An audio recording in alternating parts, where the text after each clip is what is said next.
CBS News political director John Dickerson is here, along with CBS News contributor and Wall Street Journal columnist Peggy Noonan. Good morning. Morning, Charlie. Morning. So here's the question. What's happening behind the scenes within the Republican Party as they try to stop Donald Trump? There's a lot of panic.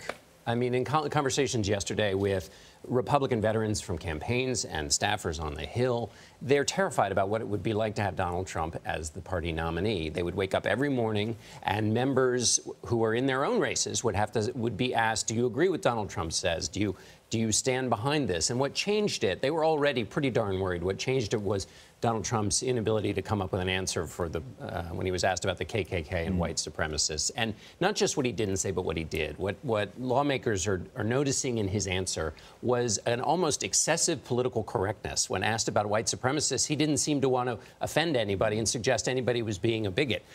That's what shocks the lawmakers, was that he has this unpredictable instinct. Does it go so far as to look for another candidate?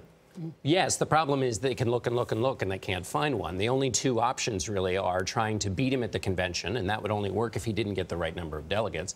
And then the other thing people are talking about is launching a third-party candidate. If Trump is the Republican nominee, running a third-party candidate and giving conservatives a candidate to back that wasn't the Republican nominee.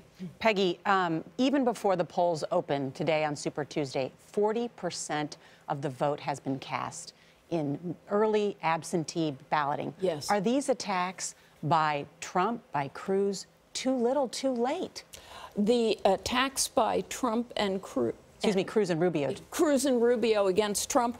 Oh, you know, the Republican consultant class and the Republican Party decided 9 and 6 and even 3 months ago this whole thing is going to go away. We don't have to take it on. We don't have to attack. When they finally realized, oh, my God, Trump and Trumpism are real, he could win, they suddenly thought they had to adopt his style and go aggressive and be tough and pugilistic. My sense of it is it doesn't make anybody look better. I always thought Rubio and Cruz ought to be going at Trump, having a conversation about policy as opposed to insulting each other. So I'm all for consultants beating themselves up, but I'm not even sure that if they'd moved earlier, it would have worked. The party is clearly in chaos, but could Trump realistically bring down the GOP? He could break it. You know, he could break it. Imagine what would happen if he racks up a heck of a lot of delegates, they get to the convention, it looks like Trump has won or is about to win, and the party machinery kind of finagles it away from him. Trump supporters would bolt the Republican Party. At the same time, if Trump waltzes to the nomination, wins, is crowned at the convention, there is a major sliver, maybe not just a sliver at the top of the party, that will start a Republican Party in exile, or you can quite imagine that happening. And so we're seeing something big. And given that, if Trump has a great night, as is projected tonight, and Hillary Clinton does as well, does this increase the chances that we will see Mike Bloomberg enter the race, that we will see another Republican, whether it's Mitt Romney or someone else, enter on another third-party ticket? I think the second option is more likely. That the people I'm talking to are trying to find a way to stop Trump, are talking about running a third-party Republican. Right. Someone like Mitt Romney. Somebody like Mitt Romney, or somebody mentioned Paul Ryan. He seems to be the default choice in Republican politics. If you've got a problem, go to Ryan and get him to solve it. Is it possible Donald Trump has appealed to Reagan Democrats? Well, the Reagan Democrats who are now firmly in the Republican Party, he does. I mean, but we'll learn that tonight from the Massachusetts results, right? Well, maybe. It depends. In Massachusetts, you have to be a Republican already. I mean, Reagan picked up Democrats in Texas in 1976 against Ford. That was where it all started. And these were people who had been Democrats their whole life and who were jumping over. I think there are some people who were Democrats. Kind of a populist. Who, yeah, we're particularly on that. Something, I beg your pardon, we're going to know something about the answer to that question from turnout.